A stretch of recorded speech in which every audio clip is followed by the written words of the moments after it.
Hello, AE fam.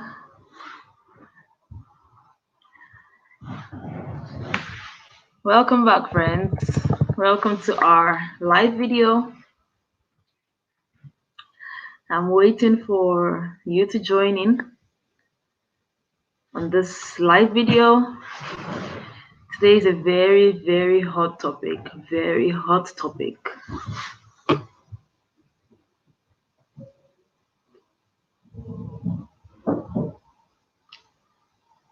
Join in, guys, from all parts of the world that you're in. Join us and let's talk. Yes, guys, thank you for joining us. If you're watching right now, please comment and tell us where you're watching from. Hello, Hassan. Thank you for joining us. Just tell us where you're watching us from. So today, we'll be talking about what it's like being a Black person in China. Maybe some of you have seen the viral videos about how Chinese people are maltreating Africans living in China. Like, for example, McDonald's puts a poster up to say that no Black person should enter. No Black person should enter their restaurant. Also, we've heard cases of landlords sending out their tenants, their African tenants from homes and leaving them to live on streets. We've seen police people harassing Africans. We've seen pregnant African women going to the hospital and they're being rejected. Like, there are a lot of things presently happening. A lot of things presently happening in China to African people. And so today we'll be talking to two African women living in China, and they'll be telling us about their own first-hand experiences, what they think about the situation, possible solutions, and things like that. Hamed from Toronto, thank you so much for joining us. So our first guest,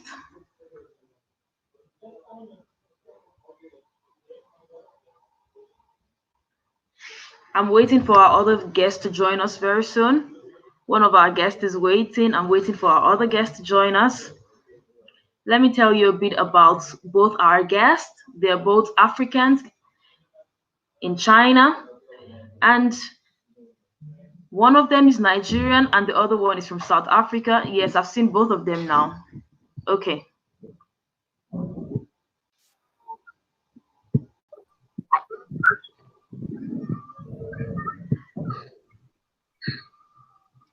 Oh, yes. Hello, ladies. How are you doing? Hi. Hello, how are you? Hello. Good, thank you. Hi. I'm Perfect. good. And you? Thank you so much for joining us. Thank you so much for joining us. So, Boy to Mellow. Yes. So, tell us a bit about yourself. Okay, so I'm Boitumelo. I am from Johannesburg, South Africa, originally in Soweto. I'm currently in China. I'm here in China speaking English, and I've been here for 8 months now. 8 months. Yeah. Okay. So that's what I'm currently doing. I don't know. What else would you like to know? And you also have a YouTube channel. Excuse me? And you also have a YouTube channel. Yes, so I just started a new YouTube channel, Boitumelo M, and in the channel I just literally try to share as much as I can about my time whilst I've been in China. I only started it a month ago, so I'm still getting into it. Yeah, so if you're interested and would like to see what happened beyond, can count. How about you, Susan? Tell us a bit about yourself.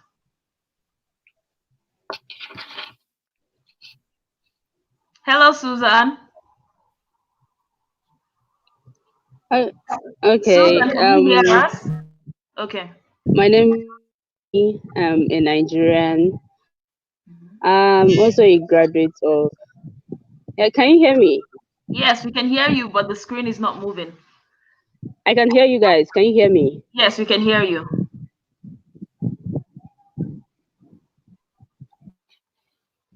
Hello, Susan. Can you guys hear me? We can hear you perfectly. We can Please hear wait. you Let me just look perfectly. for a better place.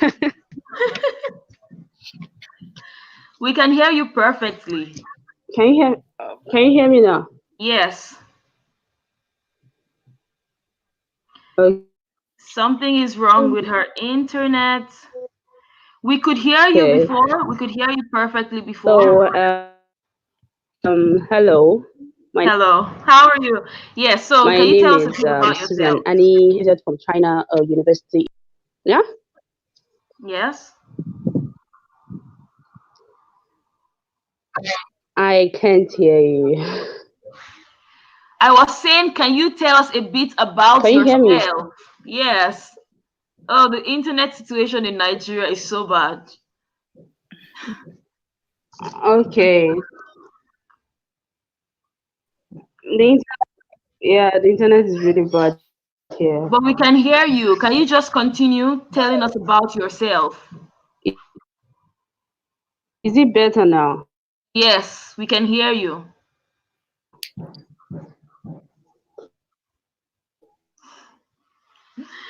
Okay. Maybe she should reconnect with us. Susan, if you can hear me, can you reconnect with us? Let me take her away from the stuff. Okay. So, yes, we lost her, but I think she'll be joining us soon. Her internet is not so good. So, Boy to Mellow, you said you've been in China for 8 months. Yeah. So I moved here in September. Okay, so tell us, what is your experience as being a black person in China right now? So right now, so where I am, so I am in Beijing, and um, let me tell you about like from when I first moved and when I first moved to China. It's Yes. been obviously a different experience because I'm coming from a place where like each and every day I see black people wherever I go, and I come here where I only see a black person if I go maybe on the subway and I'll see one or two black people, or I go to like some of the restaurants where most foreign people go. So that was a bit of an adjustment. And we live in so where I live right now, the only black person here, So I stand out. I think that's the one thing, like having to stand out. And the little thing, the experience of it for myself, I I haven't can't hear you experienced. so well. I can't hear you so well. Better now. Maybe I should speak a bit slowly. Yes, I can hear you now. Okay, so I was saying the human experience of it. I haven't experienced anything like bad directed at me. Besides, like it's the normal things that I've experienced that I think every black person experiences when they're in China, where when you walk around, they stare at you. Hmm. Um, they would want to take pictures of you. They would try to like cut your hair and those kind of things. So those are let me say, the black people experience that I've had so far. Just the normal staring, trying to touch, and having my picture taken. And then with the virus having out right now, I know you're going to talk about what has been happening in Guangzhou about black people being kicked out and all the things that have happening to them. Personally, right now where I am, I haven't experienced that. I have been able to go to places where I wasn't chased out or where they were telling me black people are not allowed. I'm able to go to supermarkets.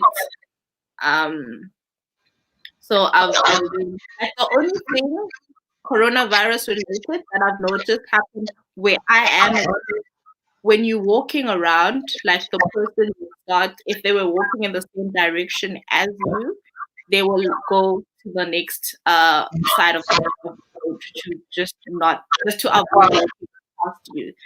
So Wow. that's the only thing that is a bit weird that happens where I am. Okay. So you said they stare at you a lot and they're crossing the roads when they see you and things like that. Yeah. But is this new? Them crossing the road, is this new, or this is something that has been happening before the coronavirus situation? The crossing the road, actually, I started noticing it now. Like Hmm. it's very evident like right now. Before, no, not really. It never really used to happen where if you're walking past, it's not all of them.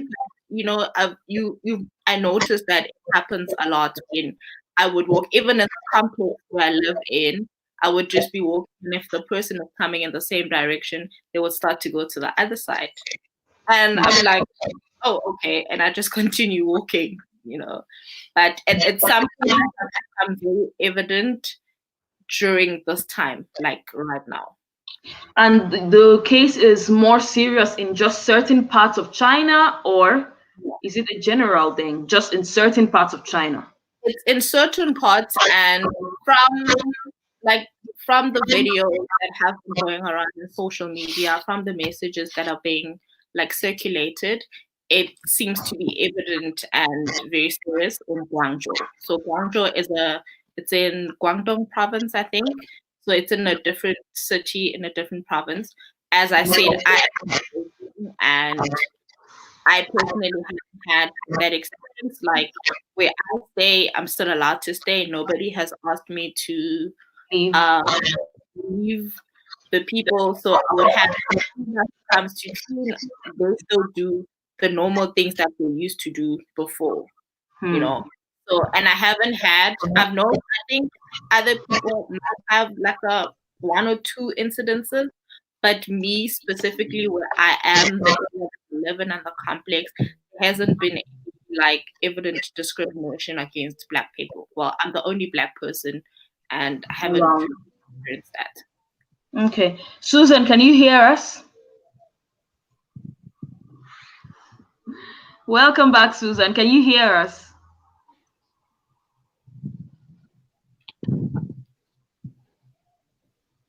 Hello, Susan. Can you hear me? I think the internet is still bad. Hi, can you hear me? Okay. Yeah, I can hear you.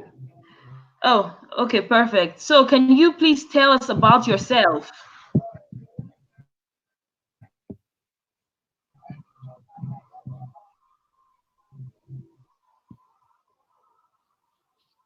Susan, the internet is so bad.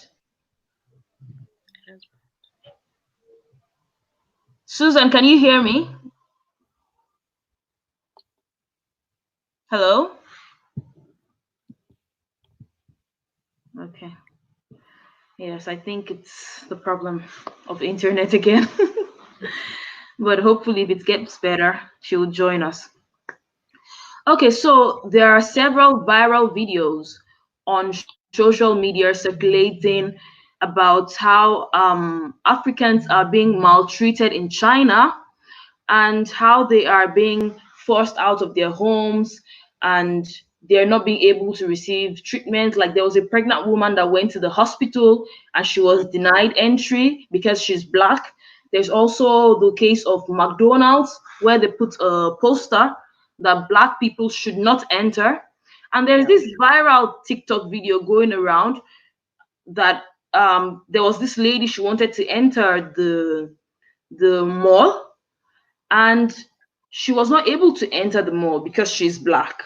So another white woman came and talked to the security guy that why are you not allowing her to enter? And they told her, Madam, you can enter, but the black woman cannot enter. So these Mm, are these are things that are circulating the internet right now. yeah. So so why do you think Chinese people are reacting to Africans this way? Why do you think Chinese people are blaming Africans for the coronavirus? Because everybody before that time, everybody felt that, or everybody knew that the virus came out of Wuhan, and we've seen several people calling the coronavirus even Chinese virus, for example. And all of a sudden, Chinese people are blaming Africans for the coronavirus. Why do you think this is so? With that, and this is me speaking from what I've read and also the videos that I've seen, because I don't have like first-hand experience or any close experience with that. And I think what happened in Guangzhou is that apparently there is a place where most Africans, like most foreigners, let me say foreigners, most foreigners hang out.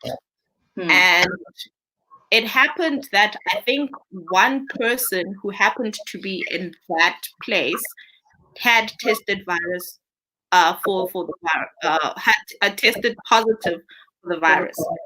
And this is from what I've read. So had tested positive from the virus. And then, so they apparently were asked that people must go into quarantine. And I think that's what stuck the stigma around that area, because now people know that most foreigners hang around at that place. So now, because only one person who happened to be Black had tested positive for the virus, now they started saying, all the Black people go there. So it means now all the Black people are affected. They also have the virus. And I think that is something that sparked the stigma in the area. And it is very unfortunate because I saw like they had messages where on Weibo. So Weibo is a Chinese social media account where people just talk about stuff. And some of them were doing this as revenge because they were saying, because at the beginning of this whole thing, people, as you mentioned, were saying this is a Chinese virus. But now that China has the virus under control and seems to have curbed and flattened the curve, and other countries are really starting to experience the heat of it now. So they are also like backlashing to say this is the treatment that we got when we were in other countries where Chinese people were in other countries, be it America, be it in African countries. So now it's like we're now revenging that, which is very unfortunate to say that. I mean, that's the stigma that's going around. Yeah, it's really unfortunate. Susan, I saw your message that you just chat here. So, yes, thank you for. I'll just be showing Susan's comments and then I'll be her mouthpiece. So, Susan, I was asking you to give me a brief introduction about yourself. So, please write it down in the comments and I'll show it and read it for you because of the internet situation. Yes. And also, guys, if you want to ask any questions to Boitumelo, just write it in the comment section and I would put it on the screen and she would answer your questions. Okay, speaking about racism against Africans or against Blacks in China, let's talk about pre-coronavirus time. There are several cases whereby people have been, for example, have been like Black people dating Chinese people, like maybe a Black woman dating a Chinese man or a Black man dating a Chinese woman. They've complained several times of being racially attacked, both physically and on social media. That is one case. And there are several cases also whereby there are several chats on Weibo that Chinese people are exploring racist comments to Africans or to Black people.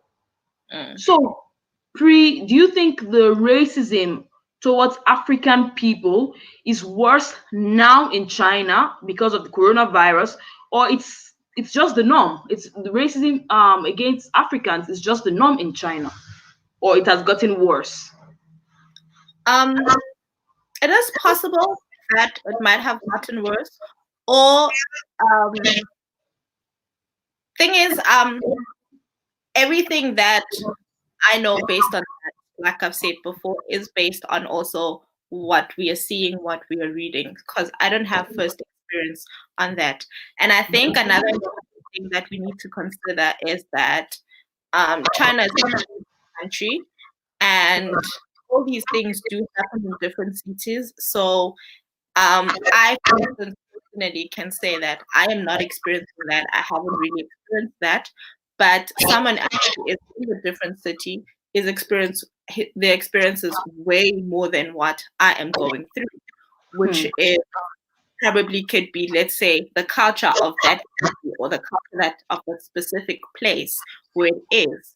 So it is also us trying to not see this in a blanket view to say this happens to every Black person who is in China.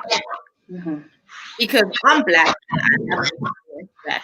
But then with that, what the racism is, I think it's always been there. It is just gaining more, we're just realizing it now that there is like evidence of what is actually happening. So I think it is something that has definitely been there. Okay, so Susan Ani is joining us from the chat, and she said, "My name is Susan Ani. I'm a lifestyle blogger. I graduated from Bohai University in China. So I was in China for 4 years, and I returned back home after graduation." And she said that right from the start, Chinese have always want to pour blames.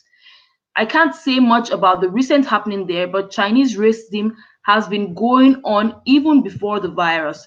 Susan, can you please tell us some of the personal experiences you faced? So, Boitumelo, this is the question for you. Have you met Chinese people in South Africa before traveling to China? I have. So I went to Wits University. There were Chinese students there, and where I used to work before, the corporate company I used to work for, there were Chinese people there, but I haven't had personal interaction. If that's what you're asking with a Chinese person. Can you explain how Africans, like in Africa generally or in South Africa to be specific, how they treat Chinese people? That is a tough one because this is not something that I used to pay attention to before. But me tracking back and thinking before, first of all, like I've actually met Chinese people who are, well, they're Asian, but some of them have like were born in South Africa and never been to um China before. But let me talk about the tourist Chinese people that I've seen in South Africa, especially in the Sandton area. The treatment is, it doesn't stand out because it's not different from how everyone else is treated. They're able to go to all the tourist attraction places. They come into the mall. They shop as everyone else would. So there hasn't been anything different. I would say, oh no, this is the treatment that South Africans or Black people are treating Asian people. So there hasn't been anything that actually stands out to actually notice the treatment because everything was just normal. Everyone could do what everyone else at the place was able to do. Yeah, so it's quite a shock to see that Africans are being treated poorly in China, where whilst China is treating Africans the total opposite. And you know that there are a lot of businesses in Africa, Chinese businesses in Africa. And with the current situation happening, do you think it's going to damage China-African relations? Mm, I don't, in the long run, if we're looking at it in the long run, I don't think so. But that also depends on the personal relationship that the entrepreneurs have with their suppliers who are in China. Also it goes back to the looking at it from a blanket view of that this is what's happening at a specific place in China or generally. And as you know, most of the factories and suppliers are based in Guangzhou, which is where the bulk of what is happening right now is taking place. So, depending on what the relationship is with the people right now between the African entrepreneurs as well as the Chinese suppliers, I think the only thing that's going to keep the relationship going would be their own personal relationships and how Africans feel that are we going to come together and say we're going to stop trades with China, or are we going to make amends and be the bigger people to say this is what's happening, why is this, and just try to get to the bottom of everything to say this is wrong, how do we address it, what solutions do we have so that we can exist in the same space without having to be racially discriminated. Thank you very much. Okay, so Susan answered my question when I was asking what her experiences are like when she was living in China. And she said, so I was a live streamer for 3 years because my Mandarin speaking was very fluent. Oftentimes when I am live, I've had nasty situations when citizens, that's Chinese people, will bash me for no just cause. Some even threaten me. Wow. Okay. Because you know what Susan just said. It happens like it has something similar. Actually, now that I think about it, does happen in schools Hmm. where for like English teaching positions, some schools would I'd rather go for a white English teacher than go for a black person. Hmm. So that has, especially if I'm talking about the industry that I am existing in right now, it has to be the teaching where black white teachers are preferred over black teachers. And do you think you are an English teacher there? And yes, you're right about the white teachers being treated differently from the white teachers. Like, for example, if they see a white person, they automatically assume that the person is a native English speaker. And Mhm. when you're a black person, they automatically assume that you don't even speak English. Mhm. In the schools, for example, what experiences have you had with the children, the Chinese children, or with their parents, or even with co-workers?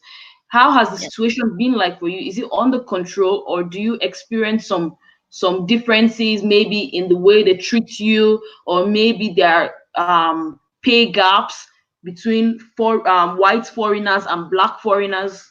What are your experiences? Okay, so in the school that I'm in, the two foreign teachers, which is me and the other teacher, she's also from South Africa, and she's colored. So we don't have a white teacher in our school, right? And I teach at a public school, so I don't interact with parents. I just interact with the teachers and the kids. And my experience there, honestly, has been good. It's been the best. I mean, we are included, especially for both of us, we are included in everything that happens in the school. Um, our our colleagues, they treat us like teachers. You know, there's nothing that they don't allow us to do or not involve us in just because we are black. They even ask us like to do things with them, tell them about South Africa. They're actually coming across as being very interested in us as people, you know. So I don't know if there would be a difference if there was a white teacher in my school, but because there isn't, I can't make the comparison of the treatment What because are I've some of been the shocking? What are some of the shocking questions you've heard before, been asked before, in general? um, it was about my hair. So when I first came to China, I had like really short hair because I had just cut my hair. So Mhm. for a couple of months, my hair was like that. And then in the school, the kids would always want to touch my hair because they didn't understand why my hair was that short. Hmm. And then, so that happened. And then the one time I came to school and I had a wig on, and even the teachers was like, "Oh, how did you do that?" You know, they were so shocked. They say, "What happened to my hair?" And I was like, "No, it's just the wig." So I had to explain the whole wig process to them of what happened. How did I get my hair to look like this?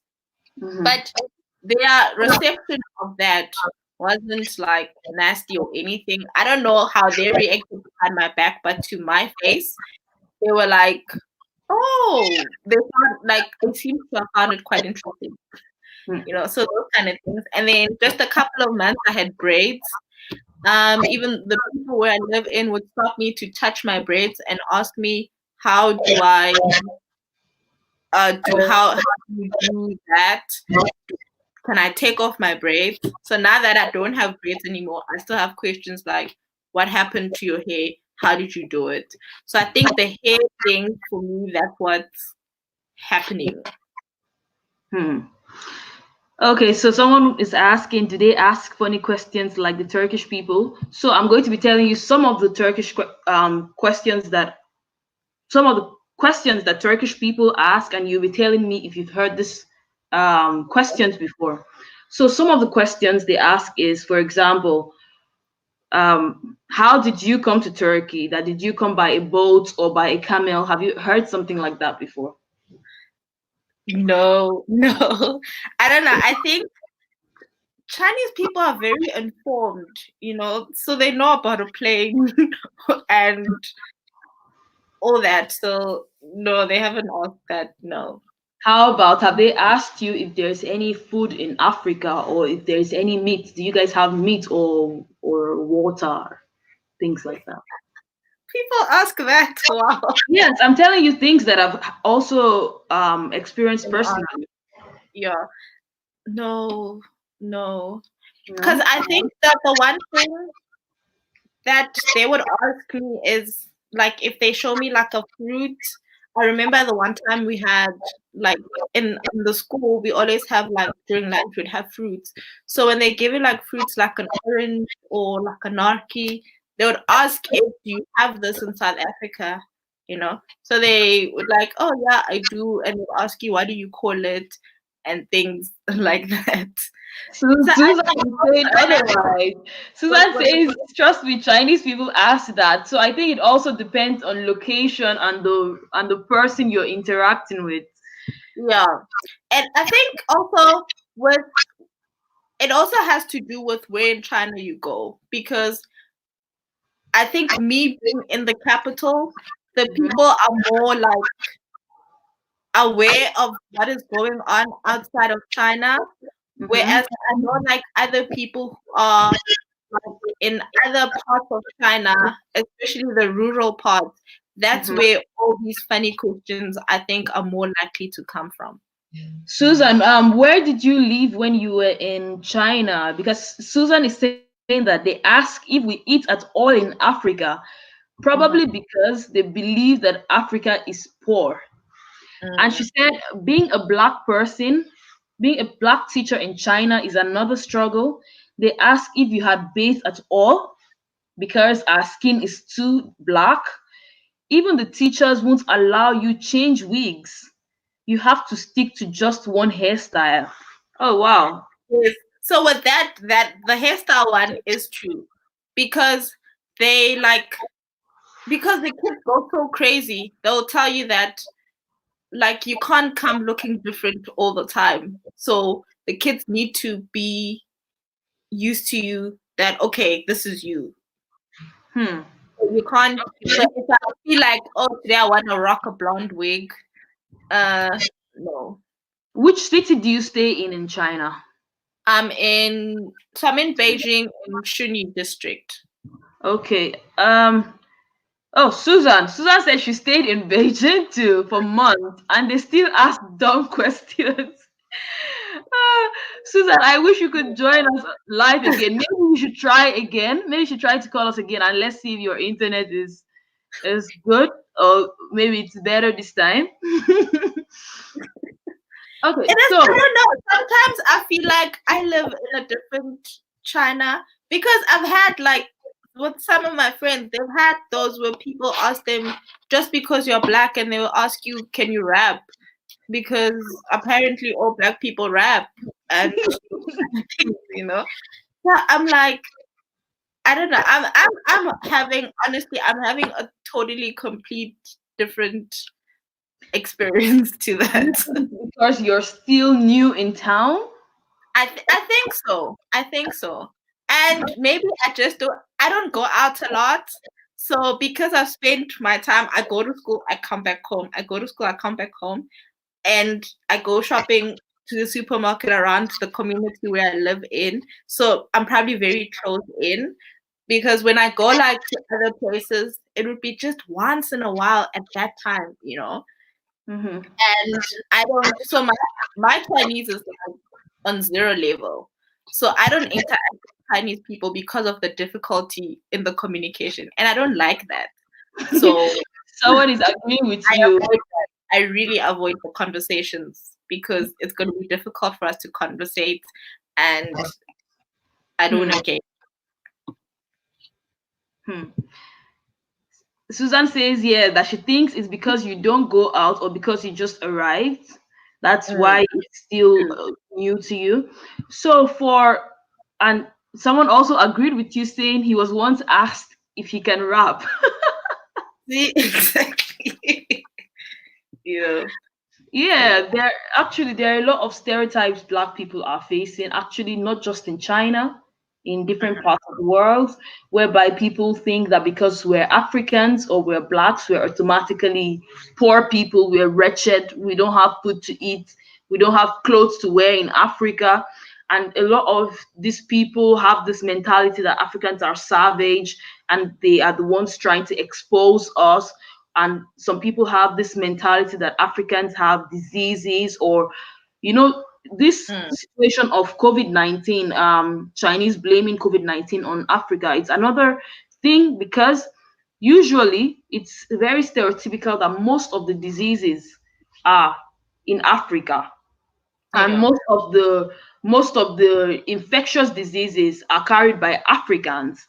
And that is really sad because we keep having these sicknesses, but it's not as if it's we're the ones causing it, you know. It's most of them are imported things. And then this mentality goes around the world and people start looking at at Africans as if they are infectious. Susan says they also ask if I can strip dance for reasons best known to them. Oh my god. Yeah, I Oh think my Susan has god. had that experience. She was You there know. for 4 years. I think 4 years is a lot to really know. So, True. Susan, tell us, why did you leave China? Because of course, you after graduation, you could have decided to stay in China, but why did you leave China? So let us know, Susan, in the comments.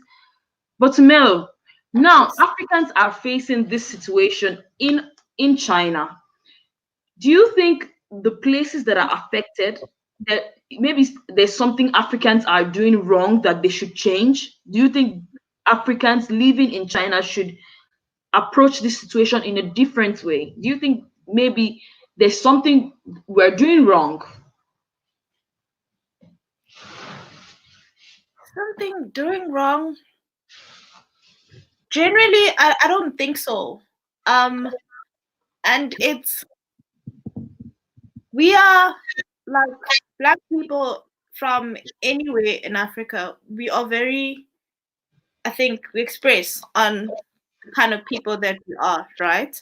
And Mhm. we are outgoing and we do things. So when you come to China, the one thing that I've realized about Chinese people is they are very uniform.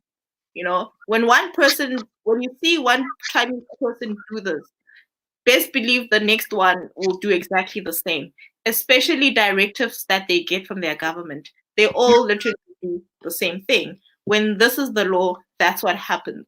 So I think because we really indulge in our freedom that we worked so hard to get, especially if I speak from a South African perspective, being told what to do when you can't ask questions like but why, and with the reasoning behind it would be a bit difficult. So I think maybe that's something, I won't say it's something that's happening, because I mean, if you know that that's the rules of the specific place that you're in, we are adults, you would obey. So I think it's just because we do things a bit differently, maybe they would see it as, because something like that was reported, because they feel like we don't respect Chinese laws, which Hmm. I think is totally not the case. But if there was anything, I guess maybe we could work better on, is to just do as, I mean, it's when in Rome, so you do as they do. Hmm. So yeah. So do you think you said they follow everything their government says? So do you think Chinese people attacking Africans for the COVID-19? Do you think it might have been a Chinese directive, or it's just some group of Chinese people that just came up with the idea and started behaving like this? I would think it's a it's definitely like a from a few individuals, because I don't know if you've seen one of the videos where what the guys were sleeping in the streets and some Chinese women were coming, dropping off some blankets for them, trying to give them food. So there were instances where that happened. Where I think if it was a government directive, none of the help would have come from some of the Chinese people. So I Hmm. think it was definitely from individuals or just a group of people who just decided that they had black people and that's what they're going to do. So Susan is saying that why she left China. My dear, I intend going back there for visit. My body and soul can't accept their lifestyle totally. Cause even after I graduated, I tried getting job for the offers, Jesus, based on an African girl. Okay. So it might be a problem getting a job as a black person there also. When you compare the Chinese culture and the South African culture, did you experience culture shock? Definitely. What were the things you found very strange or different? Mm. Obviously, like the whole lifestyle is different. Like I said in the beginning, I see black people everywhere. And now I see black person like every now and again. There was a time for 2 months I never saw a black person because I wasn't going anywhere. So those kind of things. The food is obviously different to the food that I'm used to. So that is different. The difficulty in communicating, where you would go around, you can say hello to anyone, have a little quick conversation when you're in the bus or when you're in the subway. You can't do that because I don't speak Chinese and I can't communicate with these people. Hmm. Um, what else? So the places where I live, like it Mm-hmm. is a bit different, but it's it's not like that much of a shock because I think it's also another thing that's in the mind as well. You need to condition your mind to say, okay, I'm in a completely different space. So I chose to come back. So I need to now adapt myself so that I can continue life as I know it without being affected by everything else that's happening around me that I'm obviously not used to. So Okay. because nothing has been like very aggressive to my livelihood, I wouldn't say that like besides the normal basic shocks, I try to just live my life the best way that I can and just avoid a whole lot of things that may not seem to be great to me. Okay. Okay. Susan is writing and she's saying she intended staying there after graduation, but getting a cleaning job as a black girl even wasn't easy. The offers from male bosses and so I had to just leave, but I'll go back for visit or business. And she said, "Well, I don't think all Chinese are racist though. Most times it's something that just few people decide to do, especially if a big person makes a decision on Weibo, the app you were talking about. His or her fans follow up and behave the same way." Hmm. Hmm. Okay, so let's talk about solutions. we saw that the African governments, the AU, spoke to some Chinese people, Chinese government, like the Nigerian ambassador spoke to the Chinese ambassador, and he said he didn't know anything about the maltreatment of Africans in China. Other African Union members also spoke to Chinese government, and there's nothing much being done about it actually. Do you think the African Union should do more? Do you think there are things they have to do more to make the lives of Africans in China better? Susan, I'm also asking you the question. Do you think African Union or African government is not doing enough to prevent this harassment and maltreatment of Africans living in China? But Melo, over to you. Um, Without being too political about it, I think we need to have, because obviously ambassadors and diplomats to China, they're here for the benefit of their country as well as the people of their country. So if I, as a South African, and the diplomats or ambassadors of South Africa and China cannot do anything to help me in my livelihood, that becomes a bit tricky, because this helps not just in trade, because I think the one thing is they need to focus more on the people as much as they do on the business, because it seems like they just focused on the business and the economical part of it, but not the human aspect of people who are in this. So I think that's definitely something that could be done better, in that we and our leaders actually get involved and make sure that in their discussions with these governments, they having what do I call it? The interest of the people at heart. The interest of the people at heart, as much as they do when they're discussing trades and economic activities with these countries. Okay. And also, like, I was watching some videos, like, in Uganda, for example, they're attacking Chinese people that are doing illegal business. And in Nigeria, they caught some people, some Chinese people that are doing illegal mining in Nigeria also, and different things like that. We already know that China is wanting to control a big portion of Africa when it comes to trade, because China invested money in a lot of African countries, and a lot of African leaders collected this loan, and China is controlling the African economy. But now Africans personally are fighting back. Do you think this is a period of awakening for Africa? Do you think where Africa is going to keep up this strength? Because this is not something new. Racism against Black people, racism against African people is not something new. But now the wave is getting higher, and Africans back home are reacting against these things. Do you think this is going to last long, or do you think Africans are just going to go into it? It's going to be short-lived and back out after pressure. I think because this is something that is building up, and we've seen cases where something like this would happen and everyone reacts in the heat of the moment, and then a couple months down the line everything is back to normal. We need to go back to ourselves and invest in ourselves, because a lot of things that foreign countries are doing for countries in Africa are things that Africans can do themselves, you know.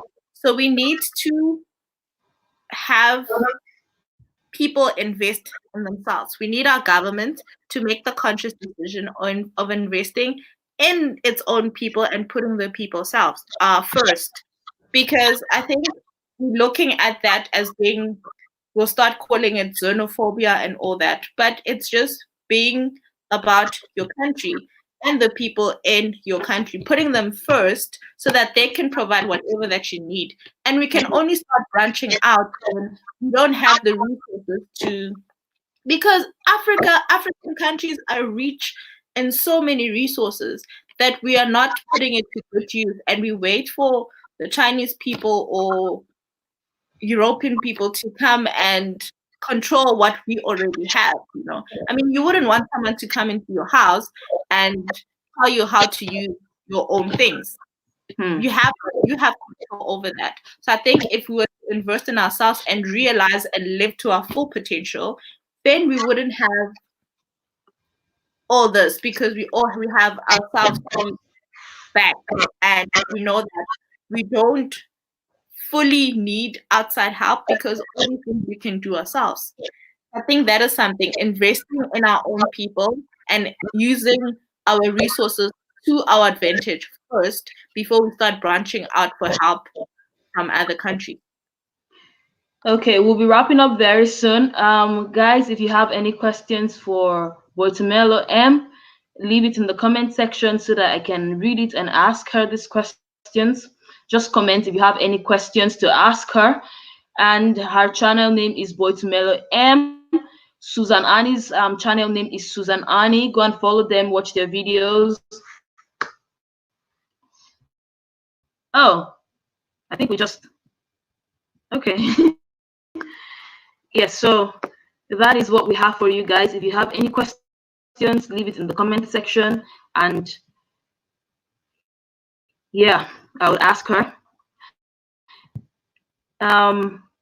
Tiinko Mariane says, true, we need to invest in Africa. Yes, guys, the reason why Africans are being treated badly is because we are at the receiving end. A lot of countries are treating Africans poorly because we are at the receiving end, and they know that our government will not fight for us. They know that our government will not come to our aid. If this, we can see that Europe has some of the highest cases of coronavirus. US has some of the highest cases of coronavirus, but China is not blaming these countries. China is not being racist to people from these countries. Why is it Africans that this thing is being directed to? Because they know that our government, oh, she said it's breaking. Because they know that our government will not do anything about it. So, in my opinion, I feel the African government really needs to invest in our economy. Africa is rich enough. We have natural resources. We have enough. We have more than enough. We have to invest in ourselves. We have to invest in our economy. And when we become rich, rich, and we can stand on the table with other world powers, then that is when they will be able to respect us. Let me join Boitumelo so that she can say goodbye to everyone. Oh, Okay, I noticed that something happened to the yeah, internet. it It just cut. Okay, yes, actually, we are wrapping up. Thank you so much for joining us. Thank you for contributing and telling us about what it's like for you being Black in China and your experiences about China and possible solutions that Africa and African leaders can adopt. Any final words? Um, I don't know. Thank you for having me. Thank you for inviting me to have this conversation with you. I just think going forward, especially with what's currently happening, I think we should just keep ourselves informed and, you know, be. I know that most of the hate is directed to us being Black, but I think that shouldn't discourage us in branching out into the world and showing what we have. I mean, this is some. I think this is a learning opportunity for everyone, and I think if anyone can be bigger people and actually teach the world how to treat people, Black people are one of the race that is the most gracious and the most humble, and I think let us all come together, support the people that need the support, and we will all And just unite. come out through this, and it'll be good. Yeah. And yeah, Thank you let us so invest much. in ourselves, invest in our people, and all prosper together. Yeah, invest in ourselves, be kind to one another. Africans unite. That is the message for today. Africans, we should unite and invest in our country, in our countries, and in our continent. True. Yep. Thank you so much, Votimelo, for joining us. Thank you so much. Have a great day. It's night time in China, yes. So have a great Almost night. 12 a.m. But yeah. Yes, the time difference is so much. The time gap is so much. So have a good night. Thank you so much for joining us. Thank you. Take Goodbye. care. Bye. How do I leave this thing? Okay. Guys, thank you so much. So see you. Go and subscribe, share our videos with your friends and family, let them watch, and see you in our next video. And more live videos coming up with more discussions about important topics about Africa. So stay tuned. Have a great week, friends, and peace out.